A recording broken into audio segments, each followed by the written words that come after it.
welcome to G.N.A podcast, Games, Nerds, and Alcohol, where we get drunk and talk about stuff. like what type of stuff? like cool stuff, you idiot. You suck. Yeah, we're like getting food again. We need Blue Shark here to tell us not to. I didn't agree to the 90s throwback. Yeah, I don't know who thought of this. It was a terrible idea. Please stop. But you still drink Code Red. What the hell's this about? I did not drink Code Red. No, Shadow does. Only because we found a Kroger that actually sells it in 2-liter bottles. Well, I'm your temporary host and now fired, D from Microbrew.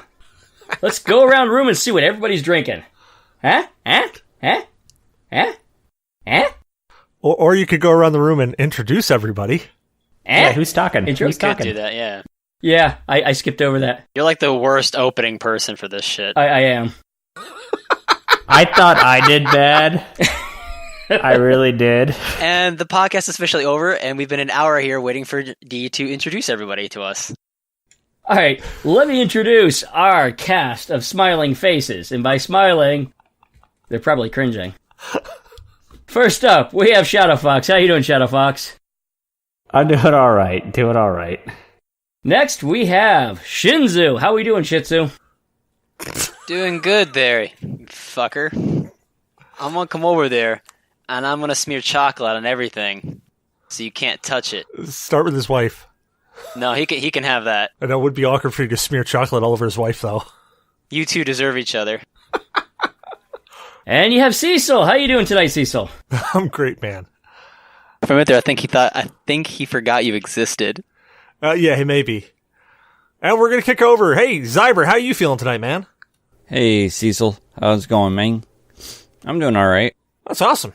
All right, so I'm Cecil Xavier, your actual host. We're gonna fire D now since I honestly think he just hit that with a chainsaw. Like he took one of those little mini chainsaws and he electrical taped the throttle on and he just threw it into a moving vehicle. It's bouncing around like Pac-Man in there. That's just what happened there. That's how I roll. So let's go on. Let's find out what everybody's drinking tonight. So, Zyber, what are you drinking with us tonight? Well, tonight I am drinking a Lizard King Mosaic Hopped IPA. Or, I'm sorry, it's just a pale ale. It's the Lizard King from Pipeworks that I usually drink every once in a while on the show when I can find it. Other than that, yeah, that's about it. That's awesome. What about you, Shadow? Are you drinking with us tonight? I am drinking D's salty tears from that terrible opening. And Mountain Dew. Oh, don't tell me it's Code Red. No, just the regular. Just the good old classic Mountain Dew. Yo, that and this berry vape. Pop quiz. Yeah, it's the shit that glows in the dark. Did you know that there's orange juice in Mountain Dew? Let me read that label to you real quick. Ingredients include carbonated water, high fructose corn syrup, concentrated orange juice. God damn you. I didn't know. I don't drink Mountain Dew. I found this out last night. So you're saying is Mountain Dew's actually healthy for you then? You're for drinking Mountain Dew. This is where Skylar would always say that's the reason I probably don't have scurvy is because I drink Mountain Dew. That's probably accurate. That's probably very accurate. Actually, I learned it last night because, Damok's wife, or girlfriend, I'll probably get shot for that. I'm waiting for the round to travel from where he lives to me right now. Nope, I think we're good. Anyways, Damok's girlfriend is allergic to orange juice, which I thought was completely ludicrous. But hey, there is an allergy to orange juice, and she's allergic to it. There's even an allergy to water, but they don't last very long.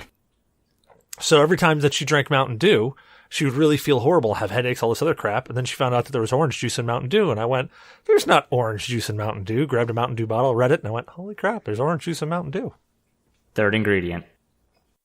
That's pretty high on the list there. So Shinzu, what are you drinking with us tonight?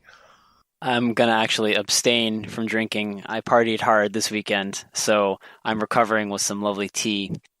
Womp, womp, womp, so I'm going to be fairly boring, but after kicking pretty much 2 kegs, the liver needs to recover. We're going to just rename this to Games, Nerds, and Hangovers. I'm not hungover, but my liver definitely needs a day or two to cleanse itself out. How do I replace the bottle and the logo with a hangover? Just a guy holding his head. A puddle of vomit underneath it.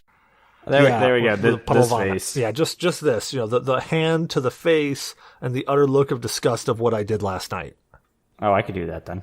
I'm fairly certain it wouldn't take very much to get one of these guys to kind of just like hover over a toilet, and you can just kind of take that and silhouette that.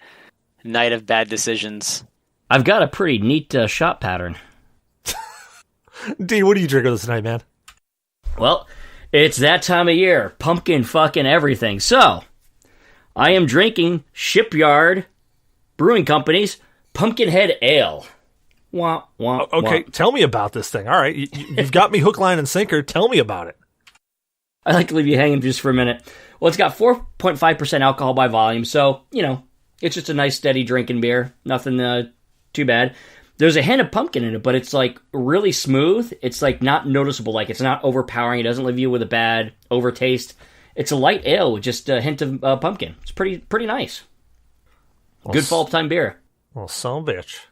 All right. So what I'm drinking is I am actually drinking the last little bit of the keg of 120-minute IPA that I had left over from Massanutten, hiding in my fridge.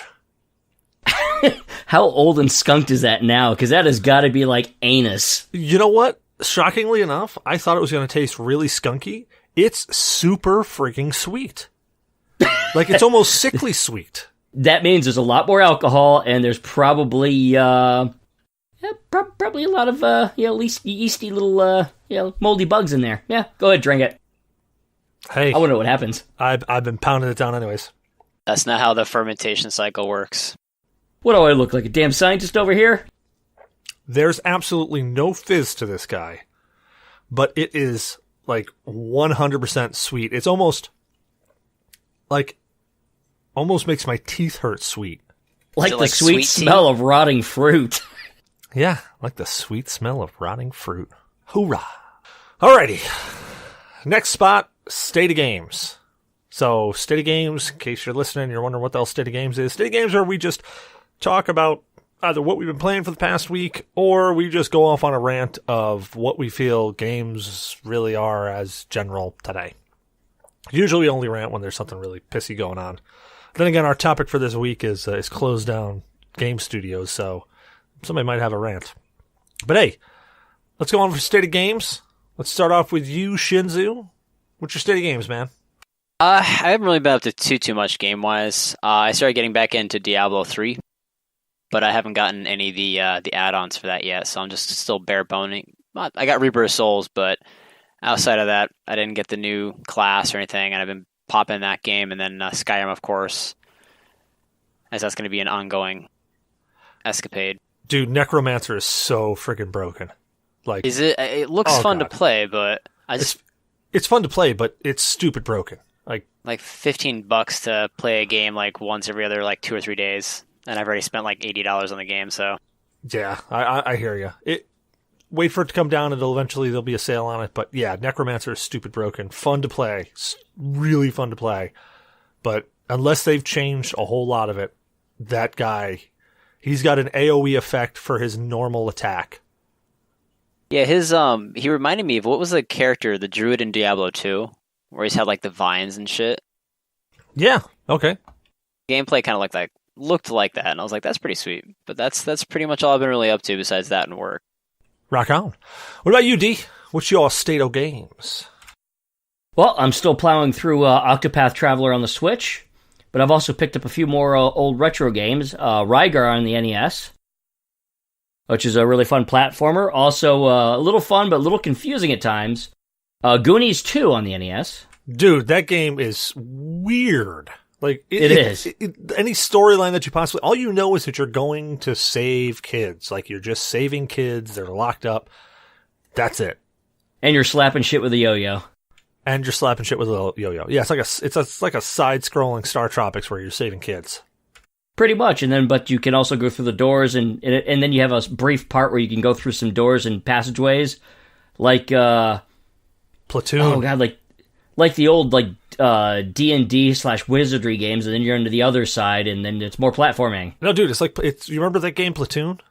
I haven't played Platoon. Oh, dude, Platoon was side-scrolling, and then you'd get to sections where you would go into buildings, and it was that, like that wizardry style where you're going through. Oh, okay. But in Platoon, you actually had to shoot stuff, so like something would pop up on the screen, a person would pop up there, and you have to move the cursor over them quick and hit the button to shoot them. Ah. Otherwise, they'd wreck you and you're dead. Yeah. So, I've been playing pretty much those. Nice. And I also got the Adventures in Magical Kingdom on the NES for the kids to play. Another Disney game for them. Very cool. How about you, Shadow? I know you were playing Wildlands just before we started. What's your state of games? It's pretty much all I've done for the past week is play Wildlands. So much Wildlands. I did take the opportunity to go ahead and restart it on extreme difficulty. I hate my life, but I have learned to stop shooting everybody I see immediately. Yeah, they radio off pretty quick. Somebody can see you smoke somebody from like 300 yards away. Oh yeah, so I've actually run into an issue with the game on extreme where there's just some missions that no matter how stealthy you are, somebody sets something off, and I ran into this issue earlier, and the game is very hard in those cases, and I don't think I've actually stopped a convoy yet. So it's a different experience, but I've also been avoiding one part of the jungle specifically because the sounds are back. You know what sounds I'm talking about. Oh, God. I'm not helping you with that on hardcore. I'm not doing it again. I'm just staying out of that part of the map. I don't want to hear it. Yeah, hard pass there. It creeps me out. Now I'm curious. Oh, the clicking. You weren't involved. I haven't played that. The Predator mission. Dude, you fight the Predator in Wildlands, and it's actually a fight. Like, it's a fight. Yeah. So you hear the clicking of is the sound of the Predator that from the movies? Yes. Yeah, you hear it until you actually manage to kill him, and he's just in this one Providence. So if you're ever in there, you're kind of going along, you'll just hear it. You're just like, oh no. I mean, the mission itself is pretty short, but it's fun. Good thing I was almost frightened. It's a good thing it's Predator from the movies. Whew. I almost thought you were talking about like Harvey Weinstein or something. I mean, if there was a chance to shoot him, I'd do it. It's Harvey Weinstein again. And what about you, Zyber? What's your state of games? Well, lately I've been playing BioShock. Just hopped into fucking Pathfinder, Kingmaker, Pokemon Go. Hold on a second. Dude, what are you doing here again? I thought we covered this already. I mean, I'm not going back in the goddamn box. Fuck you, dude. I'm not going in the box.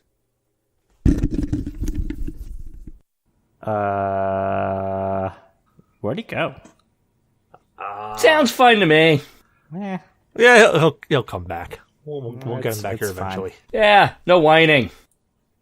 Yeah, whatever. Anyways, so my state of games, I'm a little less lame than I was last week, because last week I literally played nothing. Good, because we're ready to edit over you for this one.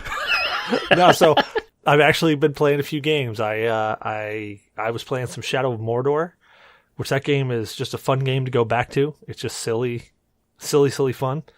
No Heroes Allowed, I think is what it's called, on the Vita.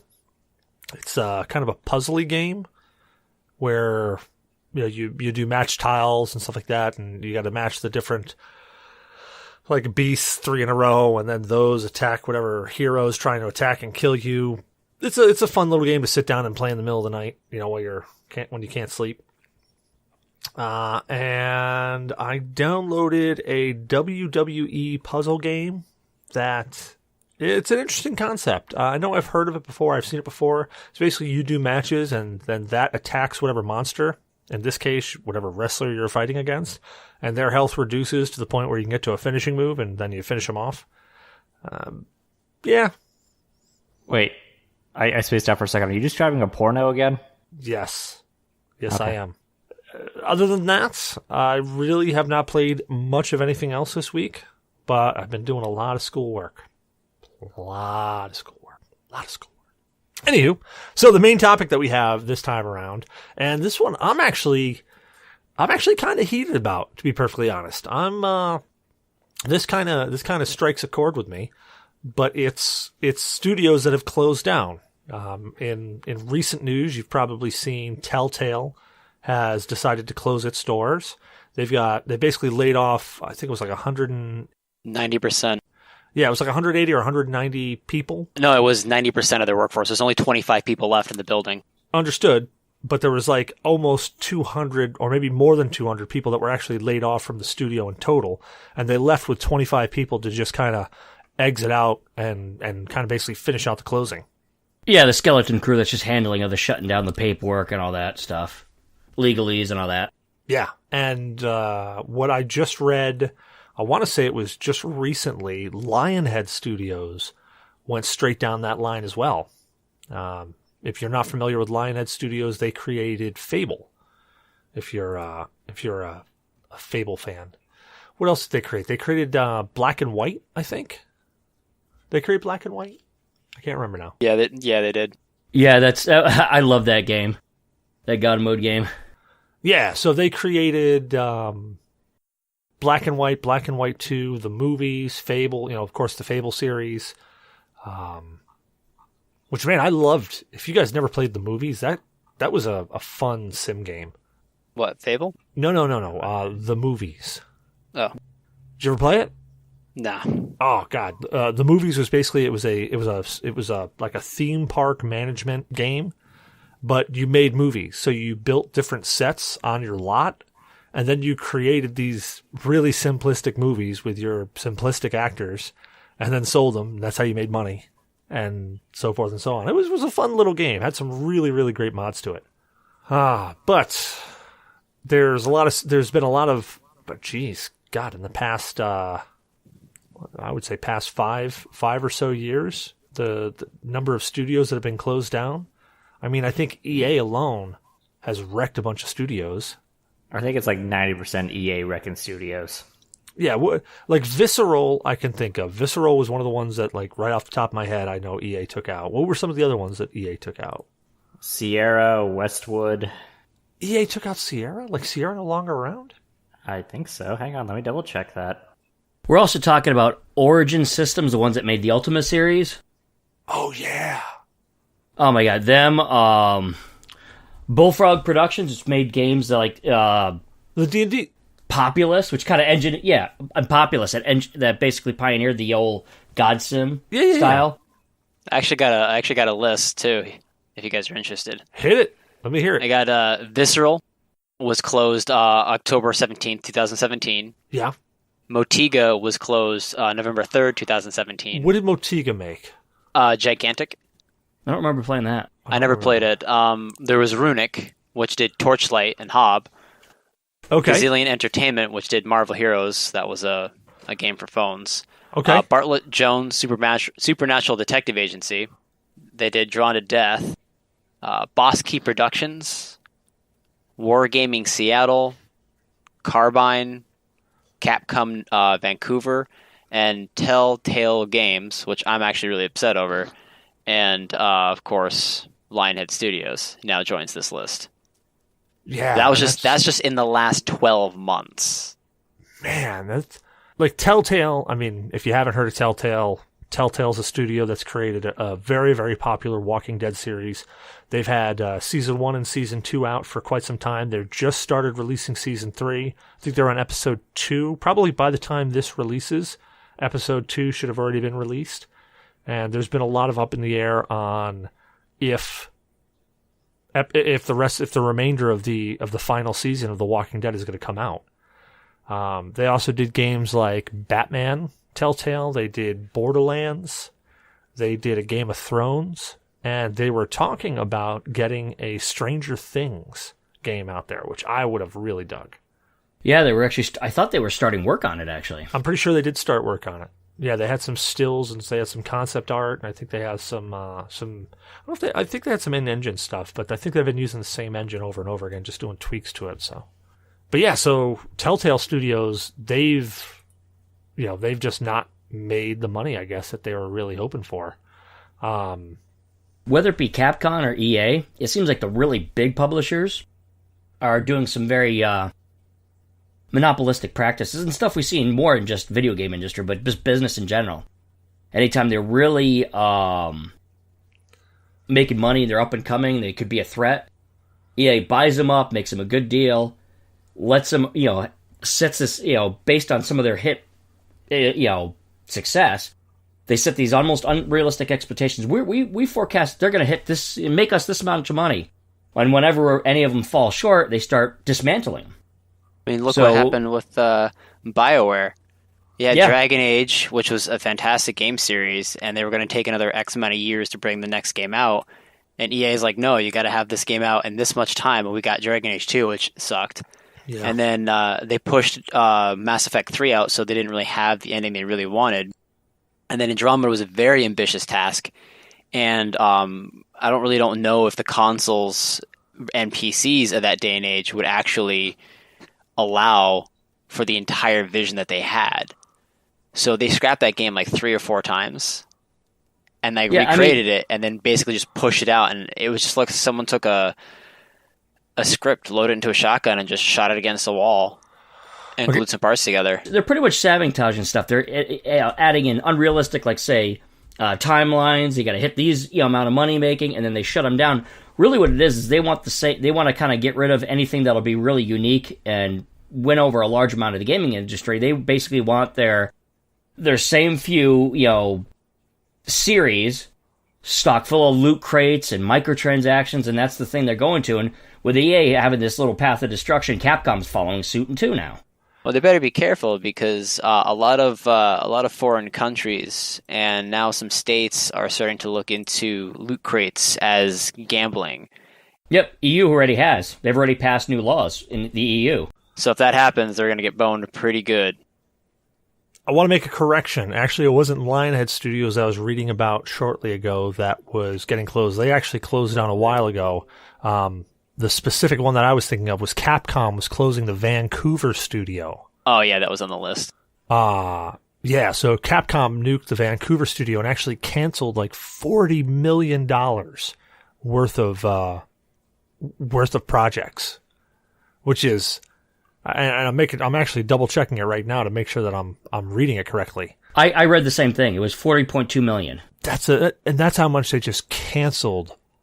They just nuked out 158 employees who worked for the Vancouver studio now are gone, and there's a skeleton crew. However, one thing that they did that Capcom did for the Vancouver studio, which Telltale did not, and this pisses me off a bit. Telltale just told everybody, beat feet, you're out. That was it. Yeah, they had security escort them out of the building. Yeah, at least Capcom said, hey guys, you're out. Here's your severance package.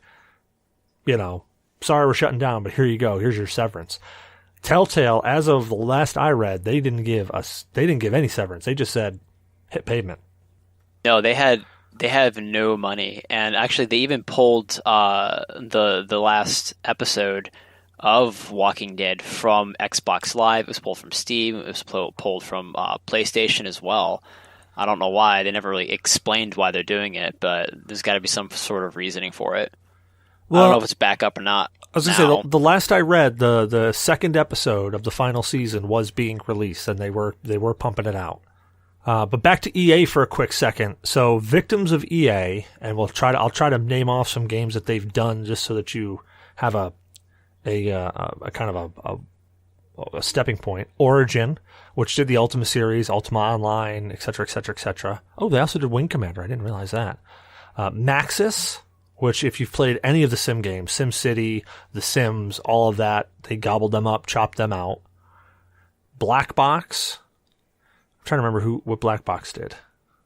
They're not listing anything here. NFS and State Games. All right, I know the logo, but for some reason I'm completely blanking on what they've made. Westwood Studios, they made Dune. That's the one I remember. Dune CD and other RTSs like that. Bullfrog, which they made Syndicate. If you guys remember, did you guys ever play Syndicate? Yep.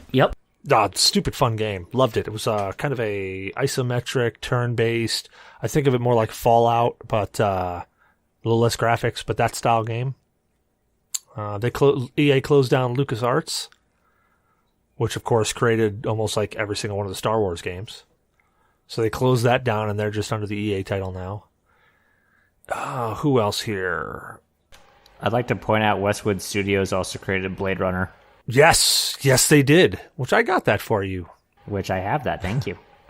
My childhood in a disc case. They nuked out BioWare, Pandemic, Mythic, just all great studios. And thank you, Shadow, for finding that one. That was a good picture you found there. It's like the first thing that you see on Google image search when you go victims of EA. Yeah, it's just it's nuts how many of these things have been just gobbled up, chopped out, and just thrown to the wayside. Visceral Studios. We've talked about Visceral Studios being closed definitely before, but they created the Dead Space games. I can understand this though from EA's perspective, because when you buy a prostitute, you really don't want the prostitute hanging around. They do their job and it's done. True. Give them the money. Leave the money on the counter and let them walk out. Exactly. They're call girls. Exactly. That's all these gaming studios are. They all have to come in, they pitch their games wearing dresses, and the old EA guys are like, yes. Yeah. Yeah, but like Visceral is one that I think I really started feeling the burn from Visceral, because the Dead Space games I just loved so friggin' much. Yeah, they were good. And they did something with Dead Space that I really think a lot of games didn't do very well beforehand, which was that was other media marketing. When the first Dead Space game came out, they actually also released an anime movie with it. Now, the anime movie wasn't fantastic. It wasn't like knock my socks off great. But when you play the game and then you're looking for that little extra bit about what the hell happened, you watch the movie and you're like, oh crap, that's what happened on this ship before I got there. Oh man, that's pretty wild. And then they did the same thing with the second game when it released. They released a second anime movie. And that was kind of on the cusp of when I really started noticing those kind of mixed media things that they're doing with games. And I honestly, I love it. I loved creating that genre around it. And a lot of times I do it with books, and I can get it with books. Books are cool. I like books. I'm not a strong reader. That's my problem. I'm not a strong reader. I love to read. I'm just not very good at it. So because I'm not very good at it, it's more of a chore for me to read. But movies, audiobooks, stuff like that, friggin' right up my alley. Now, what I'm hoping is, as we all know, that BioWare has made some of like my favorite games. Mass Effect, Neverwinter Nights. Like, I love Neverwinter Nights. Oh yeah. And they're coming out with Anthem. It's going to be a new release from them in 2019, February, I believe. And I'm really hoping that this game is solid, and EA kind of took a backseat to this one, because usually when EA like acquires a company, they usually let them come out with like one game without poking holes with their fingers. And then after they create that game, they kind of go in there like, okay, you need to have microtransactions, you need to have this. So hopefully Anthem is great. I'm hoping that they don't kill Anthem with microtransactions. I mean, I can understand that they'll probably have some sort of thing in there, some sort of DLC, but like loot boxes, stuff like that, I don't know. I don't know if I'm down with that. It kills the game every time. Like that sort of DLC nonsense is just killing the gaming world right now.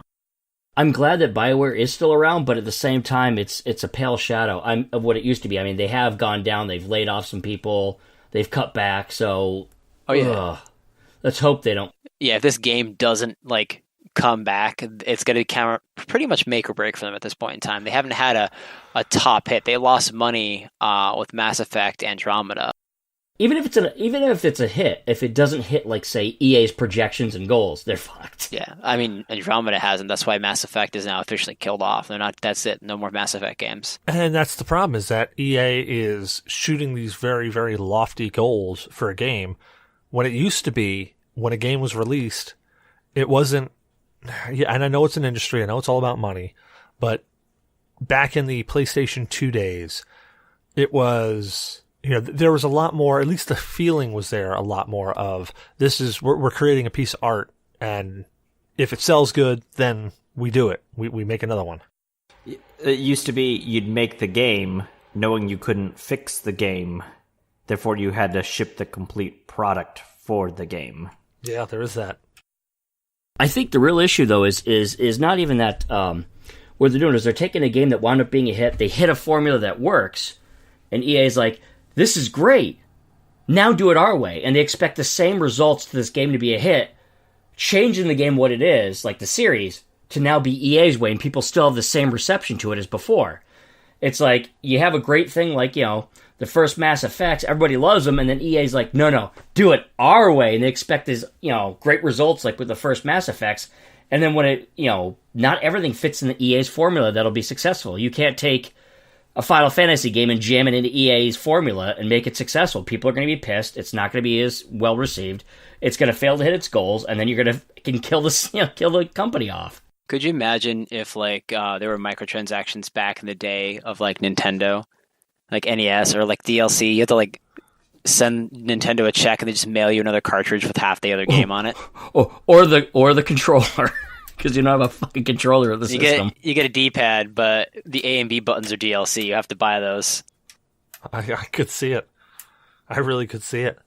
And I know we hate on it. I mean, the industry is about making money, but I think EA's missing the point. They believe that they're going to make money their way, and they try to jam everything into their narrow vision, and when it fails to make the money they think it can, they get pissed off, because not everything can follow into that narrow vision and still make money.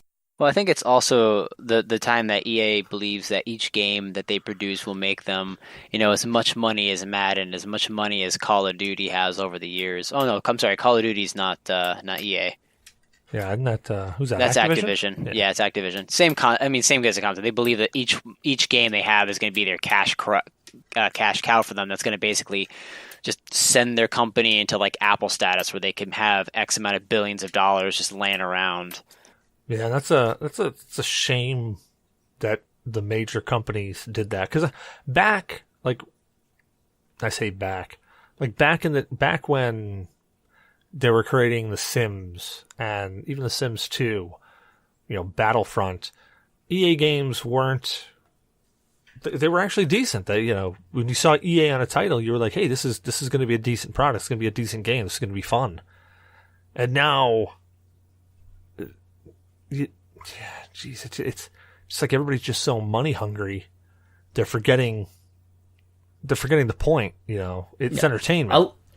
A lot of EA games are still fun, but the problem is it's so overshadowed by all the bullshit surrounding the company now, and all the microtransactions and the killing of studios. So it kind of really puts a damper on when they do release something that's actually fun. It actually, what I was thinking of specifically, you guys saw Ready Player One, right? Yep.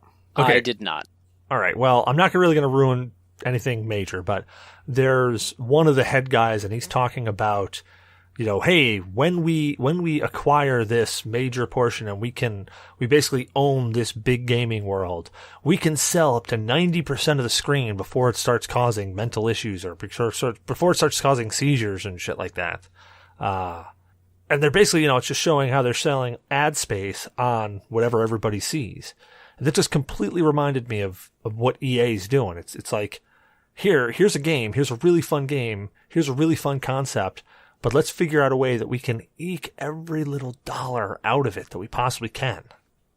And the thing is that it's not just like EA, and not just industry wide, but that's everything you buy, everything and the amount of time that you have that the product actually works, the life expectancy of it just keeps shrinking. The planned obsolescence just keeps slimmer and slimmer with everything. Well, and it's like automobiles.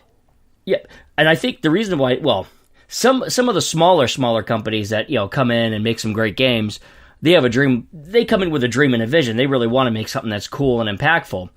But a lot of the companies that don't quite do the status of EA and Capcom with stuff, they're just afraid of the backlash. They don't have the ability to withstand a major, hoopla and everything else like EA can. I mean, the greed is going unchecked across the board. I'm waiting for EA to make a game that is just like a sim of real life, where if your character gets hurt or gets like their leg broken, they have to go to the hospital, and the hospital's like, "Oh, your character didn't have insurance. Well, it looks like you gotta get a DLC pack to fix that leg." Speaking of companies just doing it for the money, could we categorize Valve doing the same thing? They've essentially dropped game development at this point for their cash cow, which is the store. I mean, at that point in time, you're never going to come out with something like, their pressure to create something like Half-Life 3 was too great for them. I think they got out when the getting was good. Well, also, I think in Steam's case, they were looking at it. I mean, they're definitely looking at it from a business point of view. They're definitely saying, okay, well, we can do X and make Y, or we can focus our efforts on this and make X, Y, and Z. I mean, it's kind of like what Sega did, where Sega finally just said, you know what, we're getting out of the hardware business. We're just going to make games. And it was the best move they possibly could have made, because they were dumping so much money into making hardware. And not to say that their hardware was bad, but they just made mistakes.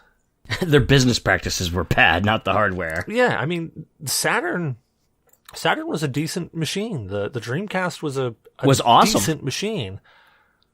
32X is a why. Why did you do that? Yeah, like Sega CD kind of scratched my head of, all right, well, I see what you're trying to do, but you kind of jumped the gun a little bit. And then when you did, you made it way too friggin' expensive for anybody to really get in the market for. At the time, what was it, like $300, $400 for the Sega CD? Yeah. Back then, which was like $500, $600, $700 in today's money. Yeah, and gaming systems were still marketed at children at that point in time. They weren't marketed at adults. And Sega was just way ahead of their time. Let's face it, the gaming community were still 90% majority of children. Nowadays, the gaming industry, a lot of them are adults just because those same children grew up. Well, yeah. Yeah, I mean, but that's the thing though, is that a lot of the gaming industry nowadays are focused more towards adults, because it's not a stigma anymore of, hey, a kid sitting in front of an arcade machine playing a video game. It's hey, this is somebody chilling out at their house playing a video game. That whole games are for kids thing is gone long ago. Well, the kids with Ataris and Nintendos are now the adults with PS4s, the same kids. Just able to buy alcohol now. Exactly. An 8-year-old who can buy alcohol. Well, yep. Shifting gears back into what our topic is on closed studios. What are some of the games out of the closed studios that were canceled or backed off because of that studio closing down? Like, for instance, Telltale Games and Stranger Things. So much. Yeah. I enjoy the Telltale games. I don't want to say I love all of them. But the Borderlands one was cute, but it just didn't grip me like the Walking Dead ones did. Yeah, I loved the Walking Dead ones, and I'm really upset that they're not gonna. I really wanted to know what happened to Clementine. Well, hopefully. And I've been seeing like Kickstarter things showing up and all sorts of things showing up for getting the final season completed and done. And who knows, they might actually have it completed and done. Well, I say done, completed, maybe not necessarily QA'd, but completed. They might have it completed and just waiting to release the in the normal episodic scale. I mean, I can definitely hope for that. And I'm sure eventually there will be enough people who would want to actually complete the game that they will most likely make it. But it still kind of sucks that the company that made this, quite frankly, amazing game, I mean, there really is no action. You just walk your character around and quick time events, and that's really all the game is. But they made it work very well. Yeah, it's interactive, an interactive story per se. It's kind of like the old Choose Your Own Adventures, where you read and it says, hey, if you want to do this, go to this page. If you want to do this, go to this page. Yeah, but that ending that first season though, man. Oh, God, that dude, that thing was like, oh, my Jesus, really? I was like, are you fucking kidding me? That happened? Yeah, like when it got to it and it got all the way down to it, the decision you had to make, like all the way through, I thought the main story was around, what was his name? Joel?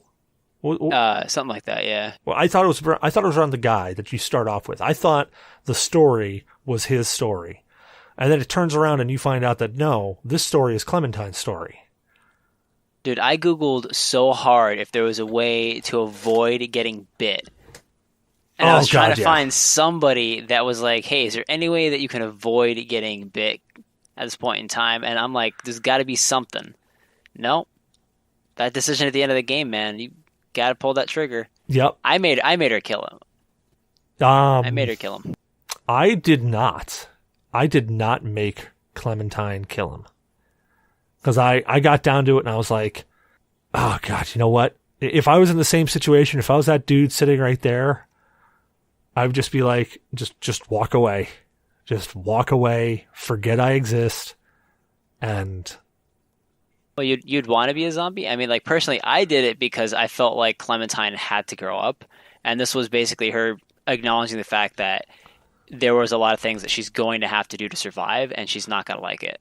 And this one act was going to harden her, so you're doing her one last favor, as it were. Yeah, I backed up and I said, you know what? I want to let this kid, out of all this crap that's going on, this kid's going to have to do so many horrible things. I don't want this to be on the list of things. Like, I would prefer to turn into a zombie and suffer that than force this kid to go through that extra pile of shit.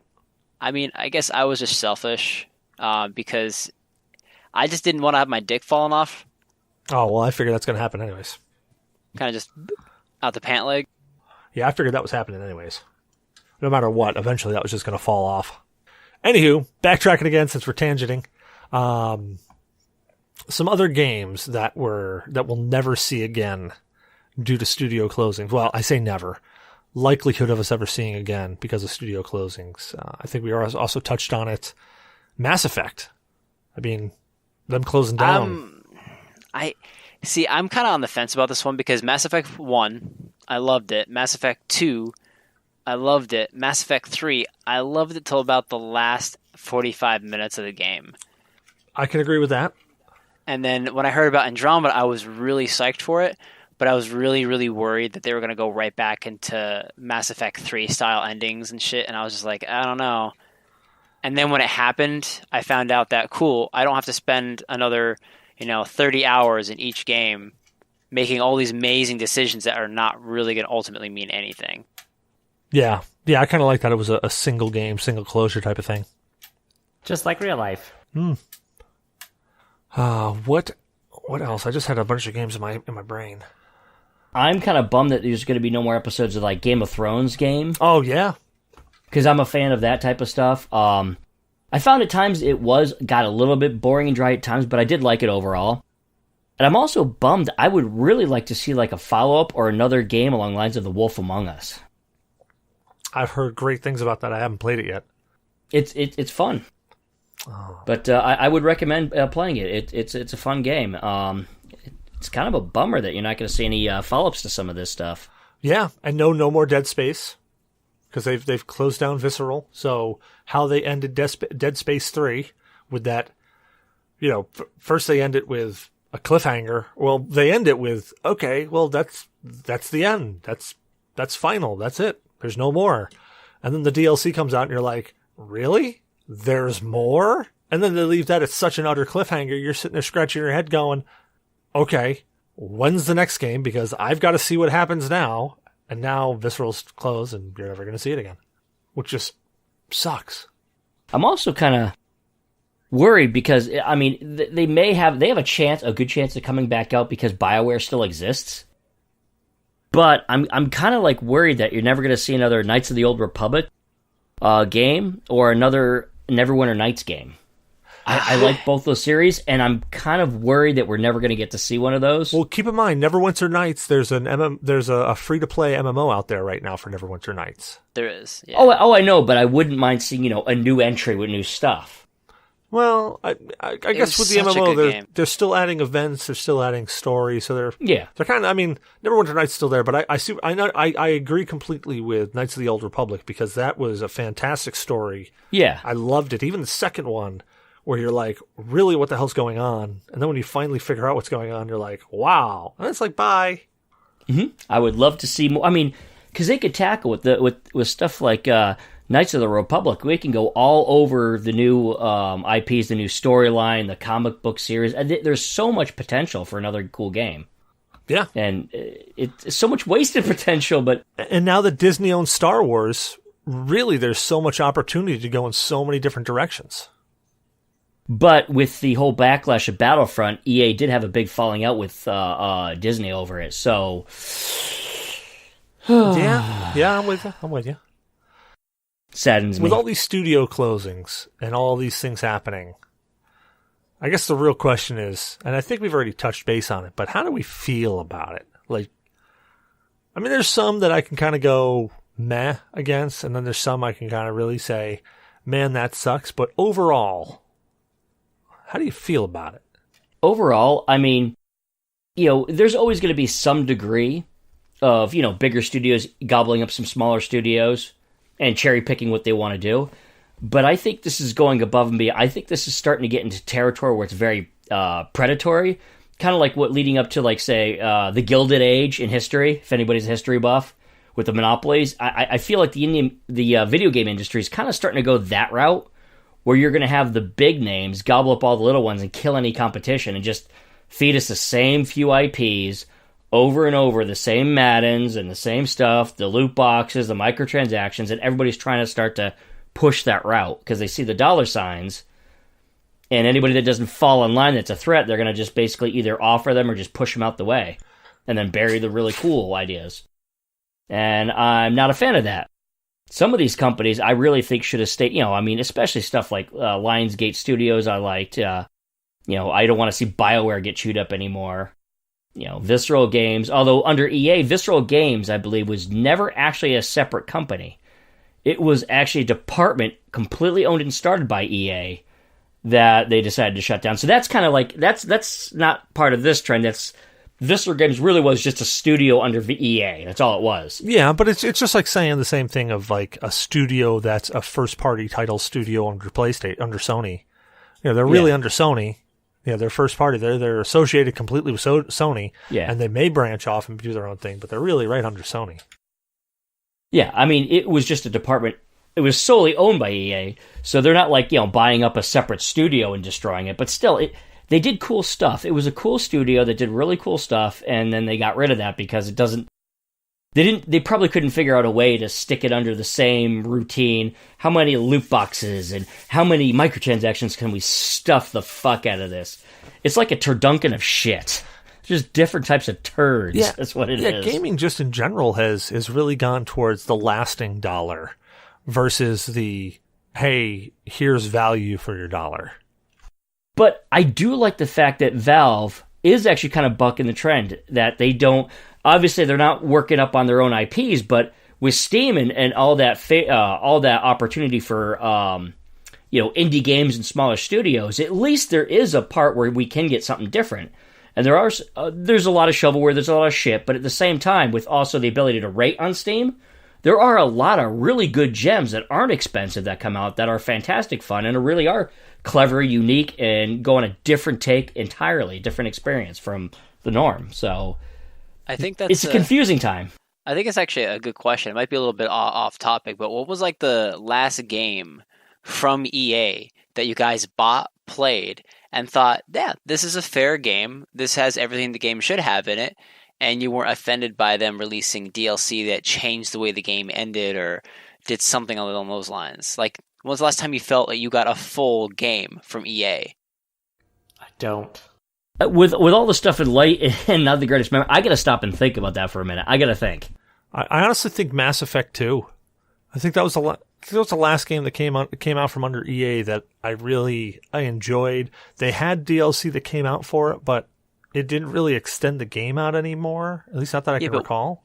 Wasn't Mass Effect 2, or maybe it was Mass Effect 3? One of the Mass Effects had a game that was a character in it, an alien race that was in it. The Prometheans, were they?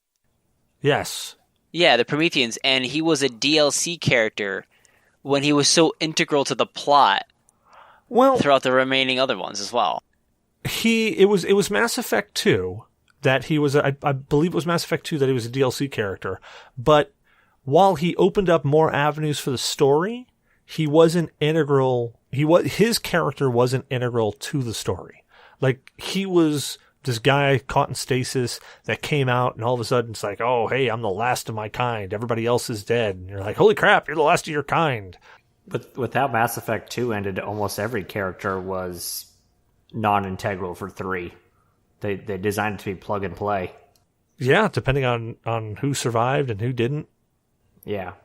All right, I think the last game that I bought from EA as the publisher that I really felt I got a good amount of value for my money was actually Titanfall 2. I like Titanfall 2. I really do. I see. I like the mechs. And in Titanfall 2, the biggest complaint people had about the first one was there was no like single person campaign. And they added that in because people wanted it. They added it into Titanfall 2. So they really did. They really did try. And I find playing online, it's a lot of fun. And playing the single player campaign is actually a bit of fun too. So I think Titanfall 2, they actually did a good job. I have to go with Cecil on this one. I think overall, Mass Effect 2 was probably the most complete, quotation marks, because I don't have a camera, is the most complete game that I have played from EA. Yeah, I mean, I'd agree, but I mean, that just Titanfall 2 is the most recent that I would say that I got, that I really felt I got some good content for the money. I haven't completed Titanfall 2, so I can't even go down that route and agree. I have played a little bit of the storyline of the single player mode for Titanfall 2. I enjoy it. The multiplayer in Titanfall 2 is fun. I enjoy it, but I really haven't dove far enough into it to say, yeah, I feel this game is 100% complete, or I feel this game is complete enough. But yeah, I can see what you're saying. I could see it going down that route. And frankly, I actually really enjoy. I mean, I love the fact that I can run around as a person, that I can get mechs once in a while. I love mechs, so I always have a blast. And some of my friends play on the Xbox. Some former coworkers and everything else, and they play a lot of Titanfall 2, and it's just fun. We'll have to get a battle mech tabletop going. Heck yeah! Alrighty. And the last thing I had listed here was, which games would you want to see come back from a canceled studio, or that that were canceled, that came back from a canceled studio? What game would you want to see get either a remake or a or a sequel to? Let's, before I see you're gnawing at the bit there, D. Let's give somebody else a chance to talk here, though. Shadow. I think you know what the answer to this one is, and luckily I have my spiritual successor there, Blade Runner. Oh yeah, God, that would be especially with the new one that came out, with the new movie. Yeah, they can't remaster the game because they lost all the source code from it when they moved, so nobody even has it anymore. But CD Projekt Red is stepping up anyway. That's actually a good one. There hasn't been a good Blade Runner game. Quite some time. What about you, Shinzu? What would be a game that was canceled that you would love to see either A, remade, a la Resident Evil remake type, or a sequel brought out to? I mean, obviously, I'd like them to see the ending of Walking Dead, but I'd really like for them to bring back Mass Effect Andromeda. I think there was a lot of promise in that game. I just think that the next time around, they should just keep their hands off the game. Like, I would say, with a stipulation, that's the game I'd like to see, but I want it to be from the developer's heart and not from EA's pocket. Okay. I'm with you there. I can hear that. What about you, D, since you were gnawing at the bit? Well, I'll go my second one, because I think the number one was probably yours. Which one was mine? I want to see Dead Space, man. Oh, yeah. Yeah, I could definitely I want to see Dead Space. Yeah, I want to see the sequel to that. You're the one that got me, into the Dead Space series, dude, and I thank you for it. Yeah, dude, I want to see that. I could, yeah. But I really think they could do cool to actually do, like, say, a remake and a re-release of the 3 Fables. Or a sequel where, when they promised a lot with Fable but didn't quite deliver quite as well on their promises? If they could really, because with the modern day technology now, the more space on the discs, the better graphics, I think they could really, tie that in and either make a sequel or basically make a remake of Fable that would blow our socks off. That would really be equal to what they originally promised us from the first one. All right. I'm with you. Actually, mine, while Dead Space I would love to see, and I'm not saying that I wouldn't.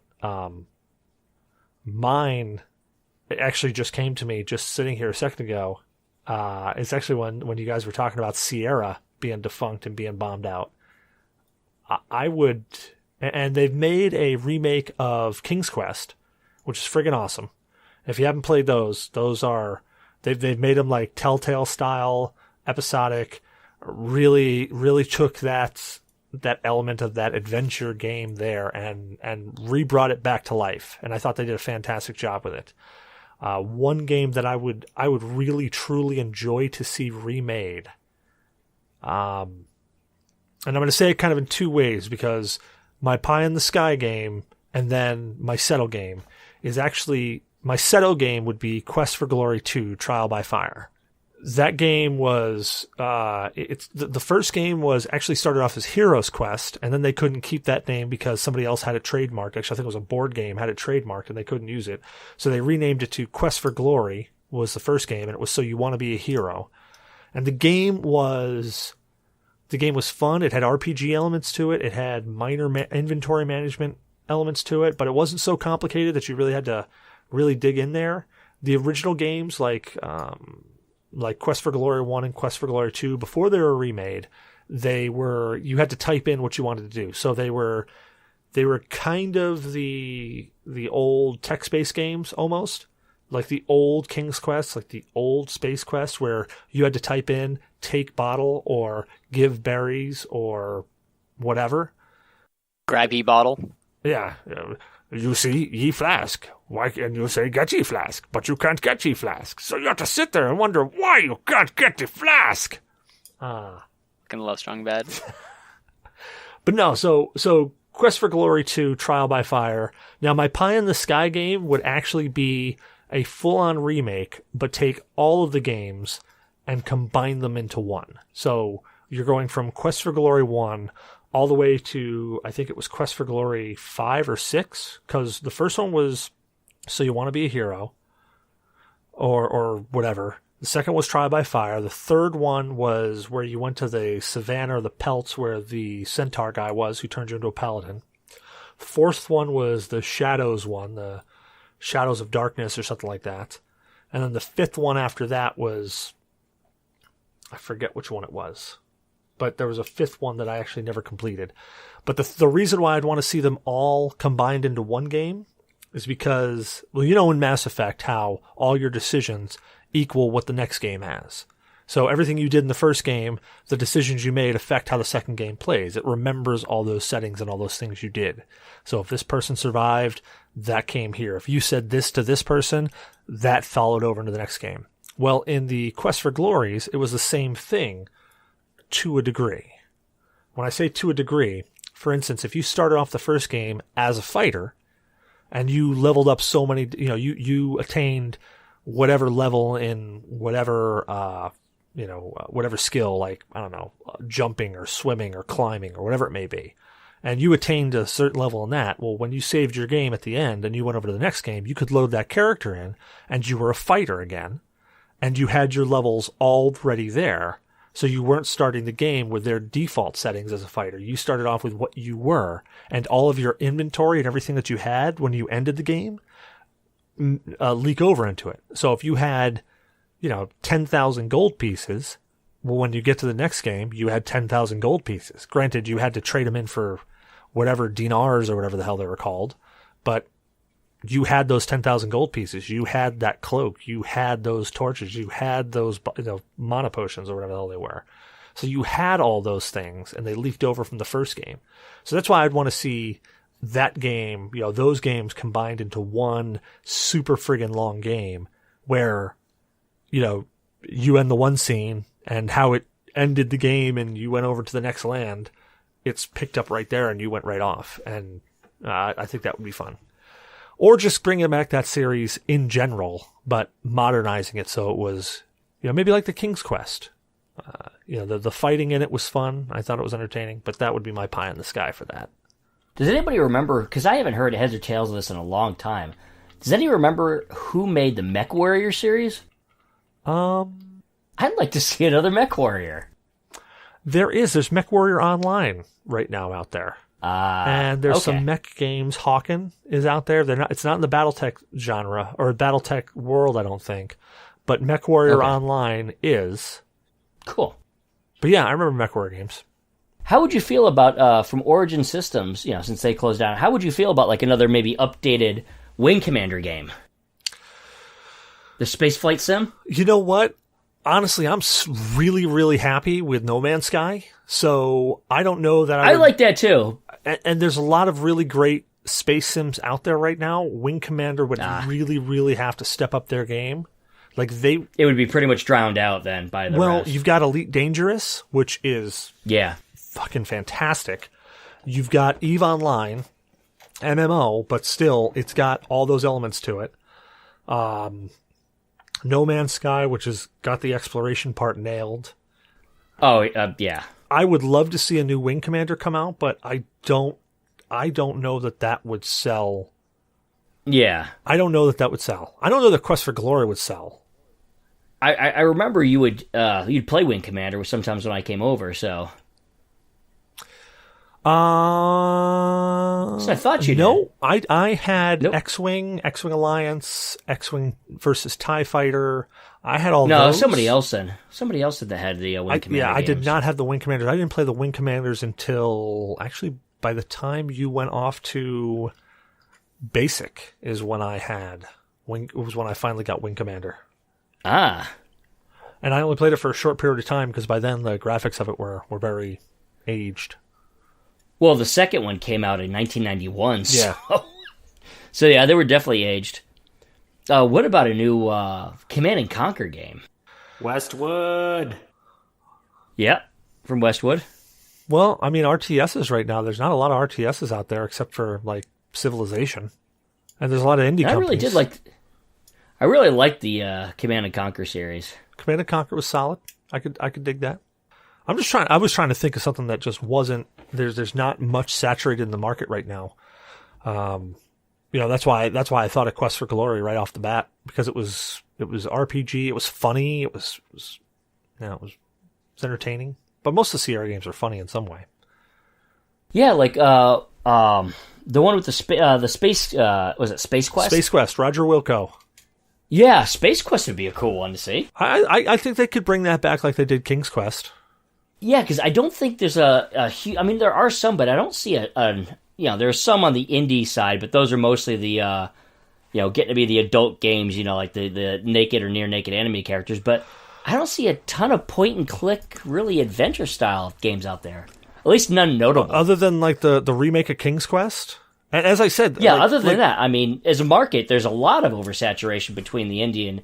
But I don't see a ton for the point-and-click, really. There's a few on the Vita, but... I think the point-and-click really has molded into that Telltale-style game where it's interactive, where it's an interactive storyline. Like Until Dawn, and the new game that they're coming out with, Man of Median. Yeah. I think they've really... I saw that. The point-and-click adventures have really just turned into that.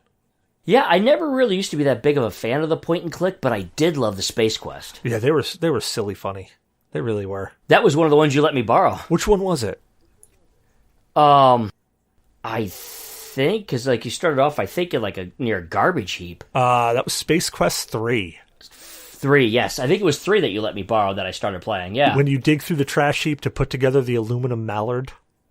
Yes, that was the one you let me borrow, and that kind of got me, really into those. I really like those. Yeah, And, of course, the point-and-click, puzzle games like 7th Guest and 11th Hour, that was, yeah. Yeah, those puzzle... You know what? There's been a lot of great puzzle games that have come out. Yeah, I'm just reminiscing now about the games you let me borrow as a kid. I'm just going on a tangent. But I think, like a Space Quest sequel would be nice to see. I mean, really, just seeing some of the group get back from Sierra and make something would just be phenomenal. Whatever they would think of. Yeah, getting the band back together and playing some of that would be great. Yeah, because, I mean, one of the YouTubers that we watch a lot was worked for Sierra. I think his name was Jason, I'm not sure, but he was the Metal Jesus Rocks guy. Metal Jesus. Okay. He used to be a employee at Sierra. Oh shit! What did he do? You've seen him actually because he was he did a bunch of small things at first, just like lackey type stuff. But then they used him for music. He's a musician, so they also had a couple sequences with a band they had him in it. Because he's a long haired guy, but he used to work for Sierra. Very cool. He used to do some of the. I think he did some of the sound stuff too at one point, or helped out with that.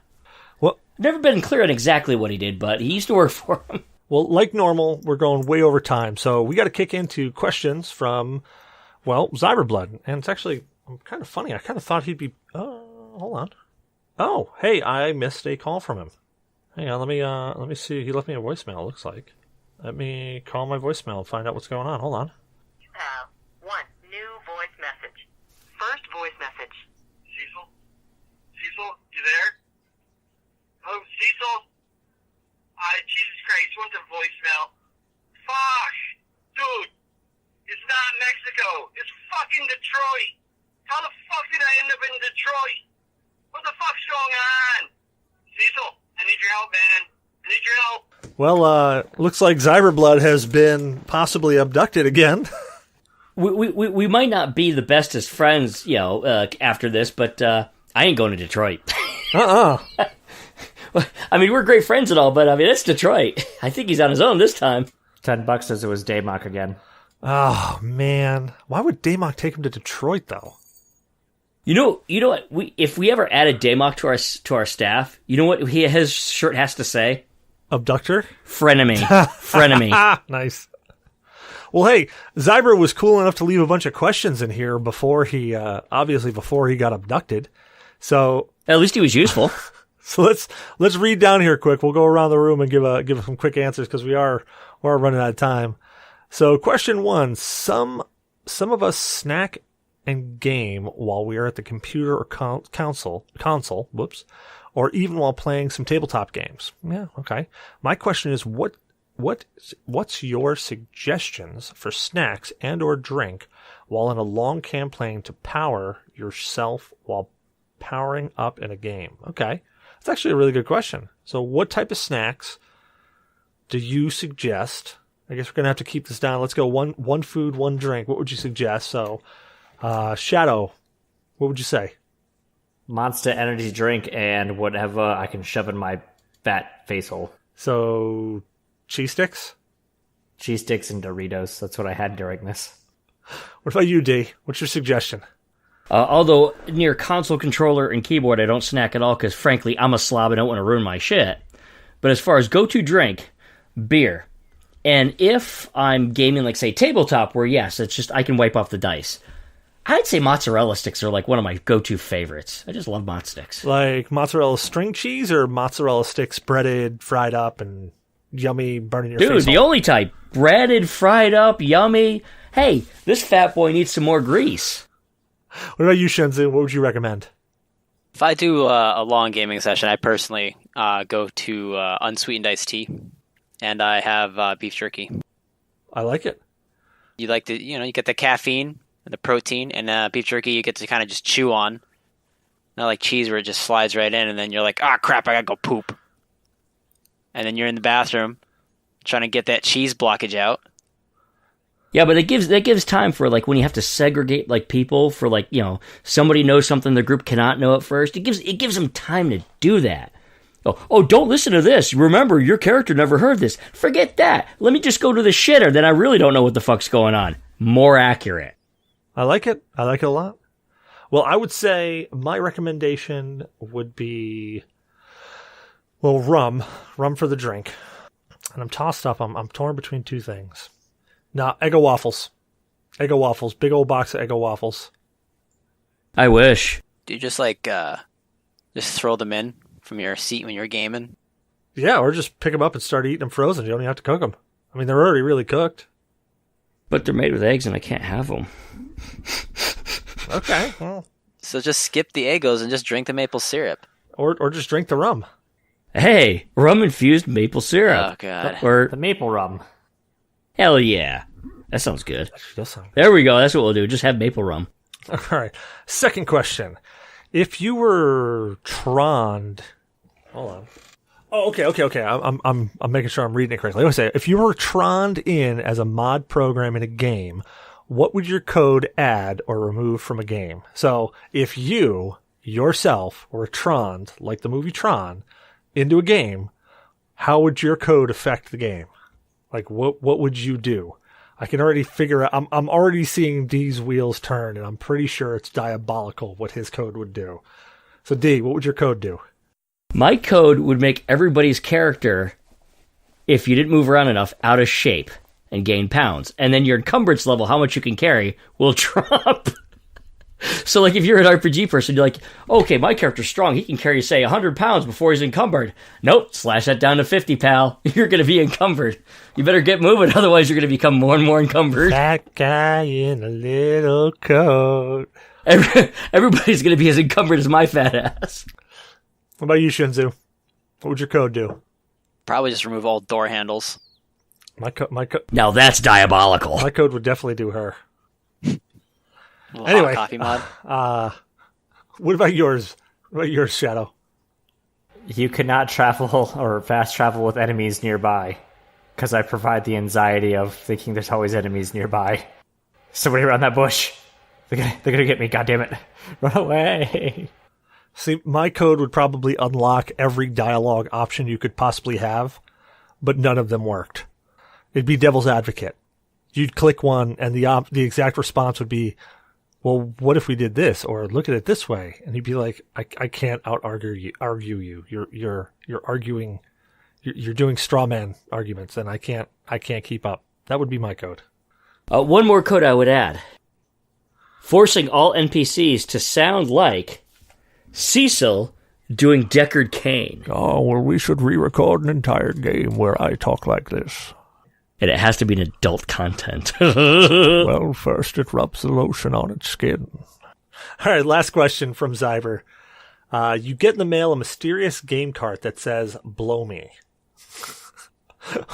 When you do a gaming world genie appears and says, "I'll give you 3 wishes for the gaming world as long as one of them are for my freedom." What be your wishes? You said 3, right? 3 wishes? 3 wishes as long as one of them is to free them. Okay. First wish, I'd wish that cartridge would go to Mars. Okay. I didn't use all my wishes, and now they can't be freed. Fuck off, you diabolical cartridge. I don't know what's going to happen if I free your ass. You're going to Mars. All right, touche. What about you, Shadow? What would you wish from the gaming world? Oh my god. I wish I could just play any game, whenever, wherever, with everything in it. All the DLC, not have to worry about paying for it. And then I wish I would never ever have lag. Ooh, good ones. And then, fine, fuck it, he's free. What about you, Shinzu? I would say EA could never touch another game directly ever again. No more bad touch. And that every game sold comes with a free 6-pack of your choice. I like it. I like it a lot. Well, mine, I think I thought of this question completely different than the rest of you. I would want Samus Aran's Chozo suit, you know, the power suit that she had. I'd want that. Because how badass would that be?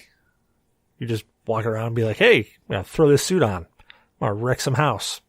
Oh crap, I had a second one, but I forgot it. Yeah, we went complete opposite directions on that one.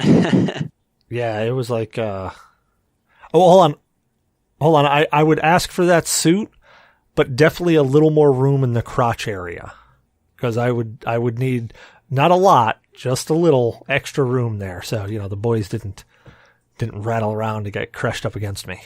See, with all these nice, let's see, going through these good, altruistic, gaming, things, and then you set them free. Obviously, none of your asses have watched Wishmaster or anything else where you end up having to be stuck as the genie in the blow me cart. I don't trust that shit. Touche. He's gonna hit a road sign, end this shit quick. No, I'm gonna bite you all. Fuck it, I ain't going alone. And I would wish that I had infinite lives. That sounds like that'd be fun for the rest of us. Exactly. All you'd ever hear, because it would never get old. Betrayal, you fuckers. Betrayal, you fuckers. Betrayal. Exactly. But that way... You've been betrayed by D. That way, if that friggin' genie tries to wreck my face, go ahead. I'm just going to come back, and I'm going to have that Samus suit. Eventually, I'm going to take you out. Or you're going to be in the cartridge. Samus suit and all. I know how this genie shit works. Fuck that. All right, I can see that. I guess third, I would wish for his freedom, but I don't take his place. But to say, I don't know if you could wish for that, but if that didn't work, man, you forget your boy's being crushed in the Chozo suit. You're going to be in a fucking cartridge. Well, hopefully I can expand and contract to meet said cartridge obligation. Cartridge with a lump. Alrighty, well, Shinzu, where can people find you at, man? I haven't really set anything up yet because, once again, I'm just a lazy person, so I'll just be trolling the G.N.A. The Discord? The Discord, yep. Rock on. Where can people find you at, Shadow? MorganBS.com. All my links are on there. I'm also in the Discord. Well, I haven't been there recently, but I'm back, mostly. Yes, you are. It's good to have you back. What about you, D? Where can people find you at? They can find me at my website, microbrewgamers with a Z instead of an S.com. Same thing for my YouTube channel. You can find me on Facebook, Twitter, Instagram, very occasionally Twitch. I've got my own G.N.A. Not my own G.N.A., my own Microbrew Gamers Discord channel. You can find me on G.N.A.'s Discord mostly. Also on Yeah Dude Gamers. And pretty much just palling around, hunting, and probably staring at some of these Tron chick photos soon. Oh, God, yeah. She's pretty hot. She was, what was she, 11 from House? Man, 13. 13, that was it. Damn. Yeah, she's definitely a 13. Anyway, I'm Cecil Xavier, your host. You can find me on Cecil vs. Games on Twitter, Cecil Xavier everywhere else, Facebook, Ustream, Twitch, etc., etc., etc., etc. You can also find me trolling around the G.N.A. Discord. Yeah, if you can't find me, ask one of these guys. They'll figure out where I am. We hope you enjoyed the show. Don't forget to rate, review, and subscribe on iTunes or your favorite podcast app. Reviews help people find the show. So if you enjoy listening to us, spread the word. You can also find us on other services like Google Play Music, Podcast Addict, Stitcher, Player FM, Spreaker, MyTuner, Your Listen, and wherever else you want to find us. Let us know. If we're not there, we'll upload there. Yes, we are finally on Spotify, so go check us out there as well. You can follow us on Twitter. Just search @G.N.A. Podcast, all one word. Or join the Discord chat. You can see that pinned tweet. We're on Facebook as well. Just search @G.N.A. Podcast. You'll find us there. And we have also partnered up with Humble Bundle. Why don't you tell us about Humble Bundle there, Shinzu? Glad to. Humble Bundle is a game purchasing service that we, G.N.A., have partnered with. You can purchase games like you normally would, but with a twist. You can choose what part goes to the publisher, to Humble Bundle, or to charity. You can give it all to charity, or nothing if you want. Your call. But don't pull a me, and forget to put the question mark partner equals G.N.A. podcast at the end of your Humble Bundle, to let them know that we sent you. Dick. So far this month, alright? So far this month, we've raised $48.05 for charity through our partnership with Humble Bundle. Don't forget you can put that question mark, you can put that at the end of any Humble Bundle link. So if you're going to buy a game through Steam, check Humble Bundle. You may be able to get it there and help charity at the same time. Well, thank you very much, good Zap. So, do you like anime? If you do, join us Wednesday nights at 19:30 Eastern Time at www.rab.it/G.N.A. podcast for Anime Night hosted by Blue Shark 45, which he is in blue, nor a shark, nor 45. If you like horror movies, check out our horror movie night at that same Rabbit location hosted by Zyber. We do it every second Saturday of the month. First Saturdays are game show night at www.mixer.com/G.N.A. podcast, where we do game night and giveaways. We do Steam Code giveaways each night. Check out our friends Brian and Kiv at First and 10, and check out Remy and Tinks and Bombshell Jackets. We want to thank Morgan BS Photography for our new logo and artwork. Check him out at morganbs.com. Email us at GNApodcast@GNAandyourdNA.1 with questions, comments, death threats. We don't care. We're just tired of seeing those damn Twitter notifications that somebody logged in. We know it's you, Blue. Keep logging in. We know it's you.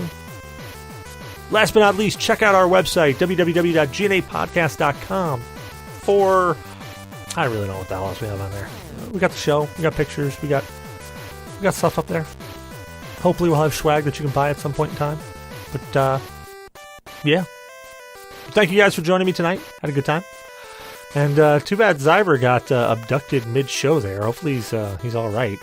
Maybe I should send him an Uber to Detroit so he can get back to his place. Have a good night, everybody. Good night. Have a good night.